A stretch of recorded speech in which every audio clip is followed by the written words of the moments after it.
Garuda Express, an international courier service.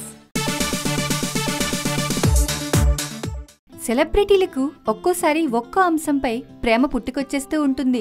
అదే కొంతమంది హీరోయిన్ల గురించి అయితే అసలు చెప్పాల్సిన అవసరమే లేదు. ఎప్పుడు దేనిపై మనసు పడిపోతారో అంచనా వేయడం కష్టం.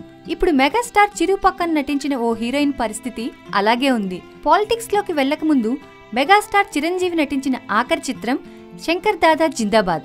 ఆ మూవీలో హీరోయిన్ గా నటించిన బ్యూటీ కరిష్మా కోటక్. ఆమెకు అదే మొదటి సినిమా అనుభవం. ఆ తర్వాత బాలీవుడ్ లో బాగానే వెలిగింది. బుల్లితెరపై పలు కార్యక్రమాలను నిర్వహించింది. ఇప్పుడీమె గ్లామర్ డ్రెస్సింగ్ లోని ఓ గుర్రపుశాలకు వెళ్లి ఓ గుర్రాన్ని ఆప్యాయంగా దగ్గరకు తీసుకుని పట్టుకుని పోజిస్తూ ఓ స్టేట్మెంట్ కూడా ఇచ్చింది.